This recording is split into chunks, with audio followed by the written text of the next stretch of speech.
I want you to picture a scenario.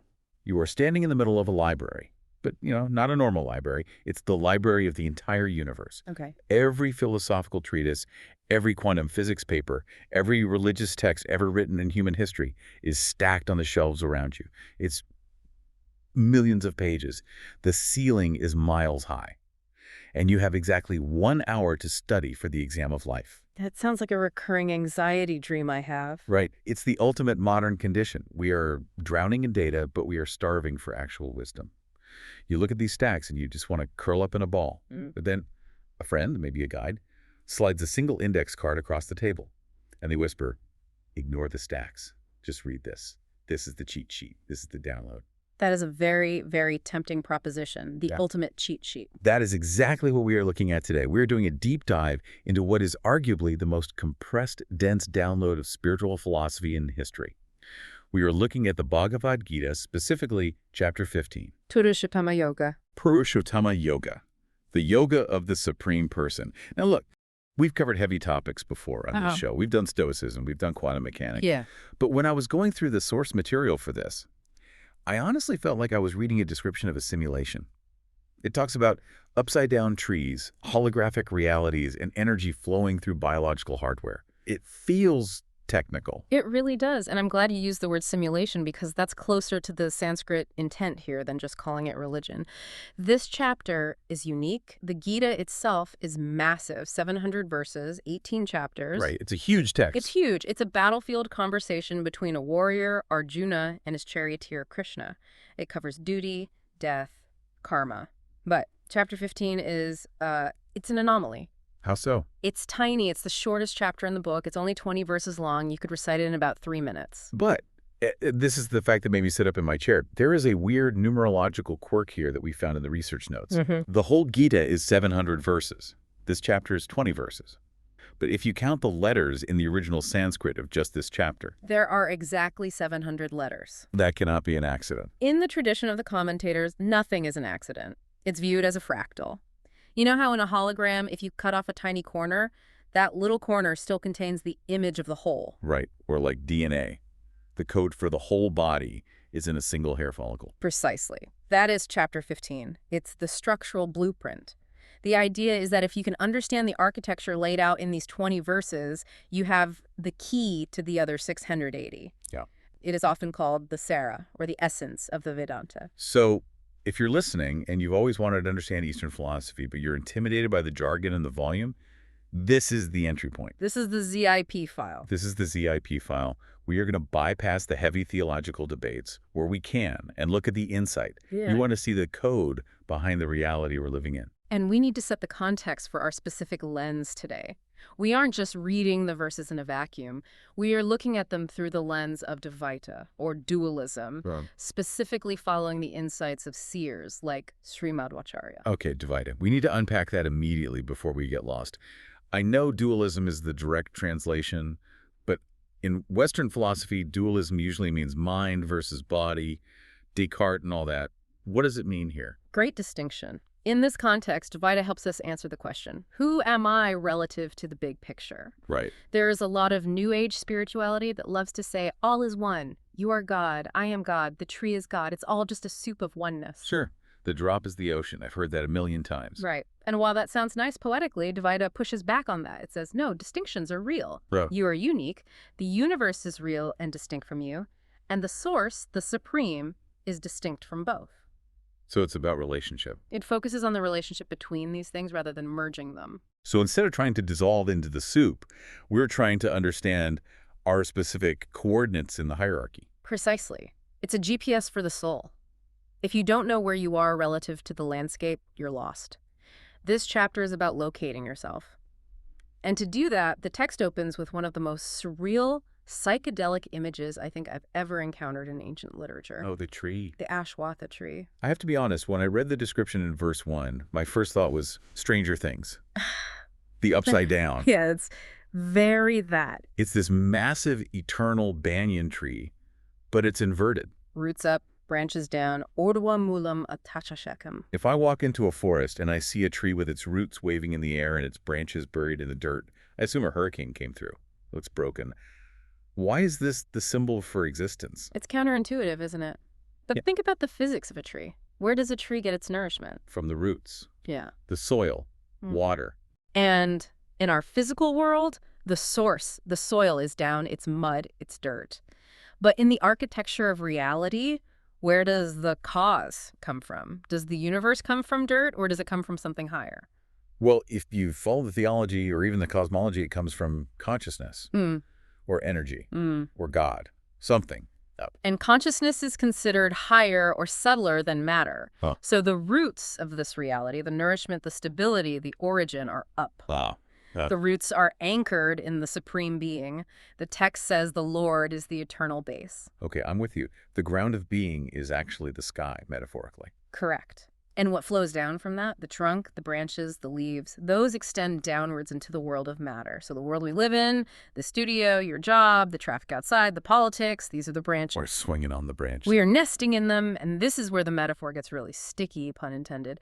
Have you ever seen a banyan tree? Yeah, they are messy. They have those aerial roots that come down and turn into new trunks. It's a labyrinth. You walk into a banyan grove and you can't tell which one was the original tree. It's a web.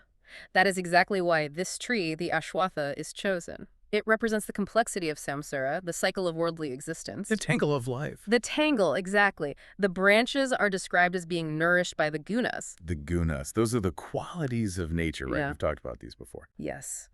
Harmony, sattva, passion, rajas, and lethargy, tamas. These are the saps flowing through the branches, and the text gets very specific. The buds, or the tender sprouts on these branches, are the vishayas, the sense objects. The sprouts are the sense objects. So Okay. the new iPhone, the promotion, the slice of pizza. Anything that your senses grab onto, the shiny things, the pleasurable things, the things you crave. And what happens when a tree produces a sprout? It grows. It Yeah. extends. A new twig forms. And it tangles with other branches. Think about your life. You want the promotion, a sprout. To get the promotion, you need to work late, a branch. Working late makes you stressed, so you need a vacation, another sprout. The vacation costs money, so you need a raise, another branch. It's a self-perpetuating tangle. Exactly. And I see. before you know it, you are so deep in the canopy of branches chasing sprouts that you have completely forgotten the roots. You don't even know where the tree starts anymore. You just know you're climbing. That is terrifyingly accurate. We are just hamsters in a banyan tree. And what are the leaves of this tree? The text says they're the Vedas, the scriptures, The knowledge? the knowledge, the rituals, the how-to guides for getting more sprouts. So even the knowledge can become part of the entanglement if you're not careful. So you can get lost in studying the leaves and never even think to look for the roots. Precisely. And there is another layer to this trap. It's hidden in the name itself. Ashwatha. I love a good etymology breakdown. Hit me. There are two ways the commentators slice this word, and both are brilliant. The first breakdown is ashwatha. Epi means no. Shwa means tomorrow. Shwatha means standing or remaining. No standing tomorrow. That which does not remain the same until tomorrow. So the tree of impermanence. Wow. Think of a river. If you look at a river from a drone, it looks like a solid object. It has a shape, it has a name, the Mississippi. But if you zoom in, is the water at that specific bend the same water it was 1 second ago? No. Yeah. It's constantly flowing, not even for a millisecond. The entity river is an illusion created by speed. The tree of life is the same. We think our bodies are solid, we think our relationships are static, we think our society is stable. But it's not. But the Ashwatha says, no, by the time you wake up tomorrow, your cells have changed, the economy has shifted, the political landscape has moved.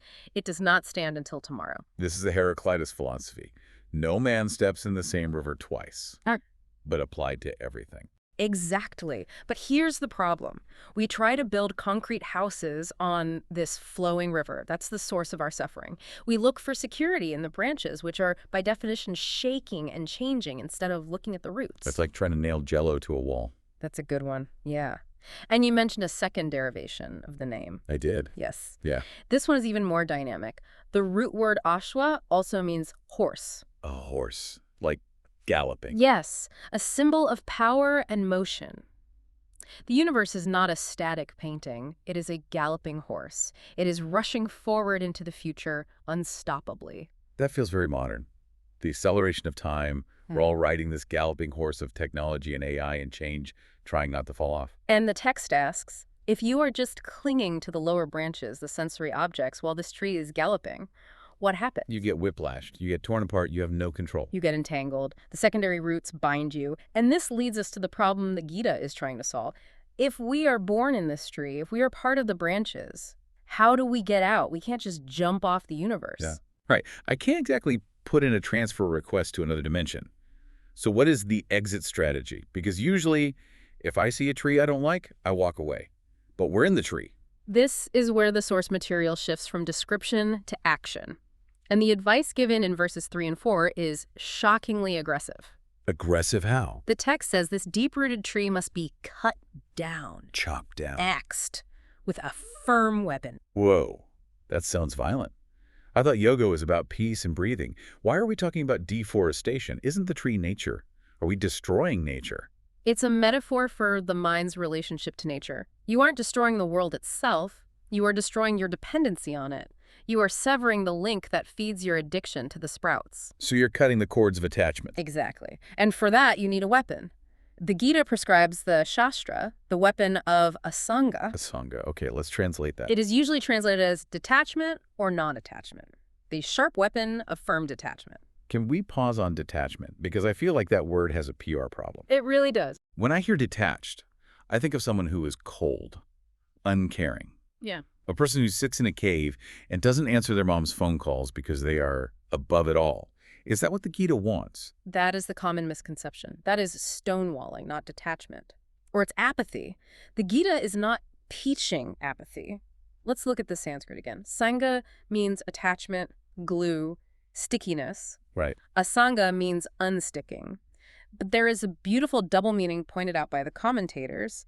The letter A in Sanskrit is often a sound representing the divine, or Vishnu. Okay. So asanga can also be read as sangha with A, association with the divine. Oh, I see. So it's not just unplugging the cable from the wall. It's plugging it into a different socket. Exactly. The human mind must attach to something. You cannot exist in a vacuum. You can't just say, I will think of nothing. That's impossible. You have to shift the attachment. You detach from the unstable branches, the changing world, by attaching to the stable roots, the source. It's an exchange. You're trading a volatile stock for a treasury bond. That's a very capitalist way to put it. But yes, it's an upgrade in stability. Verse 4 says that once you cut this entanglement, you search for that primal person from whom this ancient activity streamed forth. The projector. You look for the projector instead of screaming at the movie screen. I like the movie metaphor. Mm-hmm. So the fools, to use the text's harsh language, are the ones arguing with the characters on the screen. Yes, or crying about the plot or trying to change the movie by touching the screen. The wise are the ones who turn around and look at the light coming from the back of the room. And the promise is that once you find that base, that source of the light, you reach a state where you never return. Never return to what? Earth. Is this about escaping reincarnation? It's about never returning to the confusion, to the cycle of compulsive birth and death driven by unfulfilled desires. You step off the hamster wheel, you're no longer bound to the ups and downs of the branches. But this raises a huge question for me. If I chop down the tree of my attachments, if I stop identifying with my job, my social status, my cravings, who is left? Who is the me that is doing the chopping? Now we are getting to the core of the identity crisis. This is theme 3, the soul's commute. The commute. I like that. Verse 7 gives us a definition of the soul, the jiva. It says, the living entity in this conditioned world is my eternal fragment. A fragment. The source uses the word amsha. Yes.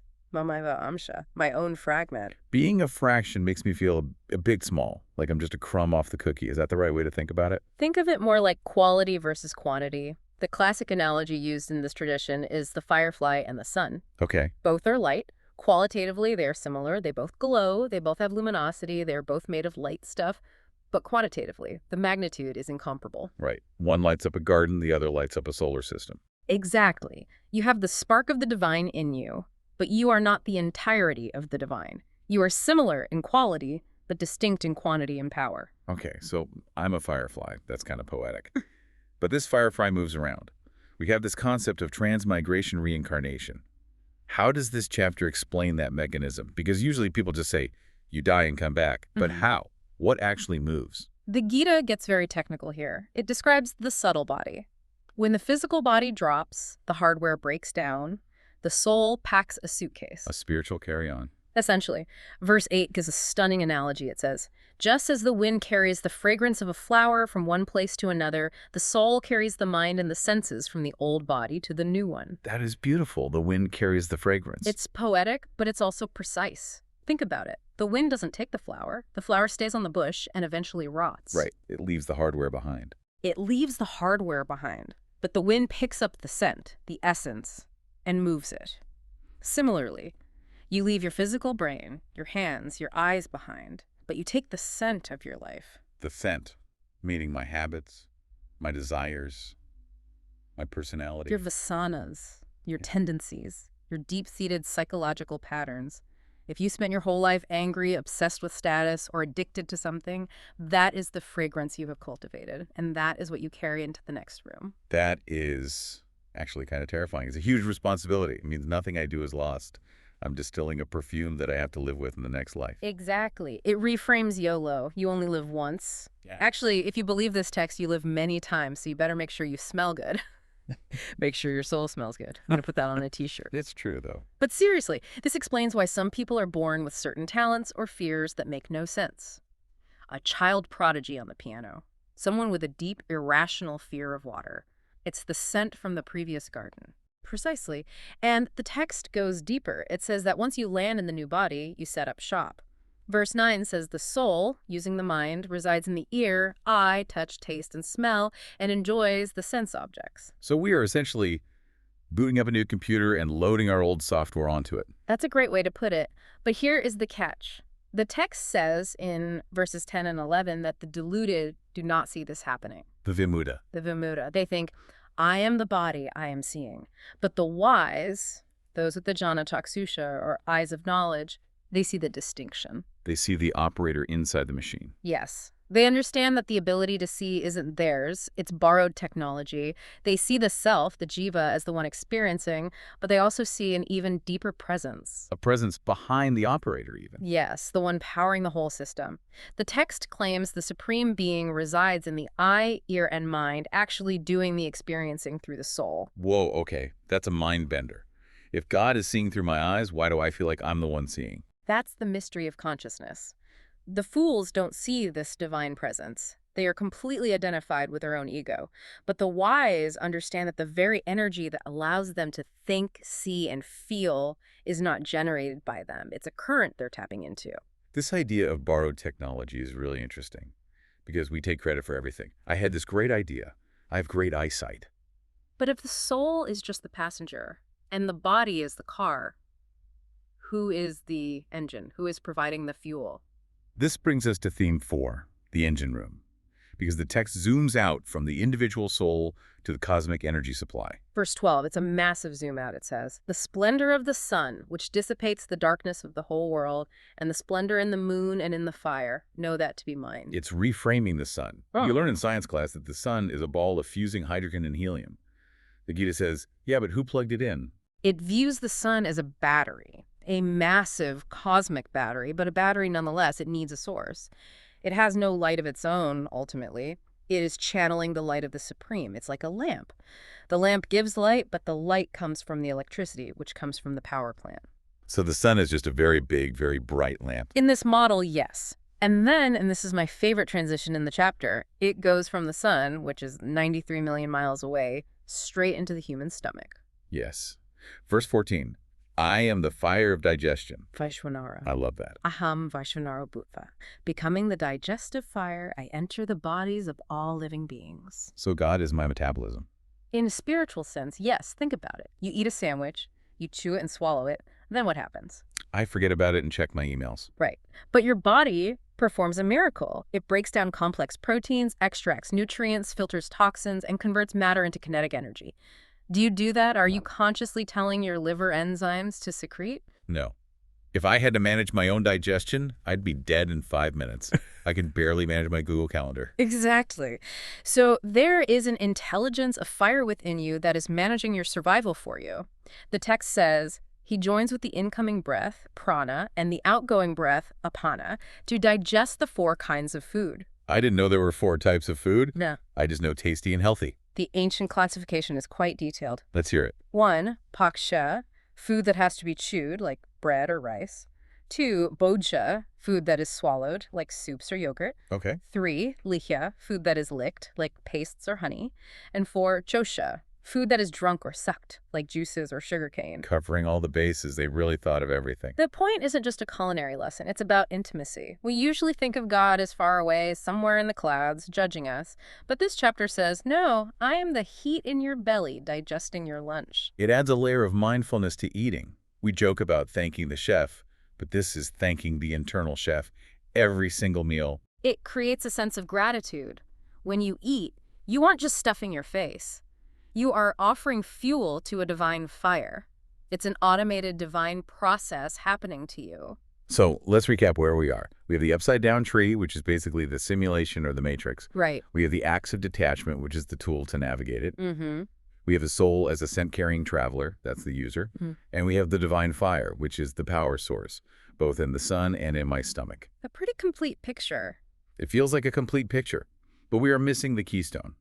We are missing the philosophical core that holds it all together.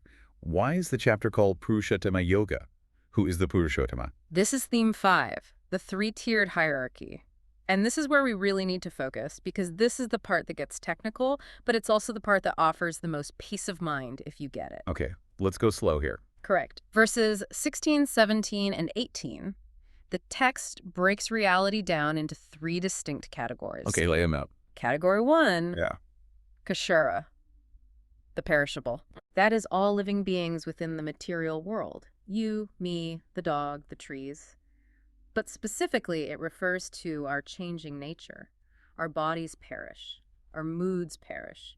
Our circumstances perish. We are the variables in the equation. Okay, we're the perishable stuff. Got it. Category 2. Category 2 is Akshara, the imperishable. Now, who is that? Yeah. That sounds like it should be God. This is a bit more subtle, and it's where the Dvaita interpretation is really important. Akshara is identified as the Kutastha, the unchanging witness. It is connected to the primal nature, or the stage upon which the play happens. The commentators specifically identify this with the presiding deity of nature, goddess Mahalakshmi. So we have the actors who come and go, and the stage, which remains. Yes. The stage is consistent, space is consistent, the laws of nature are consistent, they are imperishable relative to the actors. Okay, that makes sense. Actors and the stage. But then there's a third category. Yes. The Purushottama, the supreme person, verse 17 says, but distinct from these two is the highest spirit. Distinct. This is the crucial word. Anya means other or different. The supreme is not the perishable world. And the supreme is not the imperishable stage. The supreme is the support of both. Okay, so you have the actors, the stage, and then the producer, the director, Yeah. the owner of the theater. That's a great way to put it, the owner of the whole production. Why does this distinction matter so much? Why fight about whether we are one with God or different? It seems like a small theological point. It matters for your psychological state. Right. If you believe I am God, that puts an incredible burden on your shoulders. It means you are responsible for the universe. It means when you fail, the universe fails. That's heavy. That's an ego trap. It leads to what psychologists might call inflation, followed by a crash. But if you accept this hierarchy, that there is a supreme being supporting the 3 worlds, distinct from them, it allows for a relationship. You can surrender. You can have devotion. It's the difference between being the CEO of the universe and being an employee who trusts the CEO. Or a child who trusts their parent. The logic used in the source is simple. A table supports a cup. Therefore, the table must be distinct from the cup. If the table was the cup, it couldn't support it. Right. It would just be a cup. It couldn't hold itself up. Similarly, if the supreme supports the universe, it must be distinct from the universe. Verse 17 says, he enters the 3 worlds and sustains them. You can't enter something if you are that thing. That logic holds up. It removes the pressure of playing God. We are the fragments. We are supported. We don't have to be the supporter. Exactly. And this leads us to the grand finale, the promise. The text wraps up by telling us what happens if we actually get this, if we download this cheat sheet fully. Verses 19 and 20, the text calls this the Gyatamam. The most confidential teaching, the secret sauce. And what is the result of knowing this most confidential teaching? The text says, one who understands this hierarchy, who knows the supreme is distinct, becomes asammuddha, undiluted. Undiluted. That's a great word. We spend so much of our lives diluted, thinking money will solve everything, thinking we are our bodies, thinking we are alone. Undiluted means you stop hallucinating. You stop thinking the branches are the roots. You stop thinking you are the battery instead of the toy. You see reality as it is. And the text promises that such a person becomes all-knowing in a spiritual sense. Not knowing the capital of Peru, but knowing how the game is played. Yeah. Knowing the structure of reality. Correct. And the final line is incredibly satisfying. It says, the person who grasps this has krudakrucha. Accomplished all duties. It translates to, he has done what needs to be done. That sounds like the ultimate inbox zero. It is the existential inbox zero. It means the chase is over. You figured out what you were here for. You aren't frantically running on the treadmill of the upside-down tree anymore. You're grounded. You are fulfilled. That is a powerful place to land. So let's synthesize this whole journey. We started with a cheat sheet, 20 verses that hold the code of the universe. We visualized an upside-down tree where the roots are God and the branches are the chaotic world. We learned that the river of life never stands still. We learned to chop the entanglement with the acts of detachment, not by running away, but by connecting to the source. Right. It's an active reattachment. Yes. And we realized we are travelers carrying the scent of our habits, our vasanas, from life to life. We acknowledged that even our digestion is a divine act. And finally, we mapped out the hierarchy. Us, the changing actors, nature, the imperishable stage, and the supreme, the supporter of it all. It's a lot, but it also feels orderly. It feels like there is a system. And that's what anxiety often is, the feeling that there is no system, that it's just random chaos. This chapter says, no, there is a structure. It's complex, but it's navigable. And if you navigate it well, you don't have to get tangled in the branches. So here is the final provocation for you listening right now. We talked about the wind carrying the fragrance. We talked about the internal fire digesting your food. The question is, if you are just the fragrance carried by the wind, and the energy in you is the digestive fire, how much of your personal drama actually belongs to you? Right. We spend so much time stressing about my career, my reputation, my problems. But if the hardware is borrowed and the energy is supplied, maybe the drama is just the movie playing on the screen. And maybe, just maybe, you can sit back and watch the movie without screaming at the screen. You can enjoy the show. Next time you see a tree, look at the roots. Imagine them going up. And next time you eat lunch, thank the fire in your belly. It's doing a lot of work for you. Indeed. Thanks for diving deep with us. We'll see you on the next one.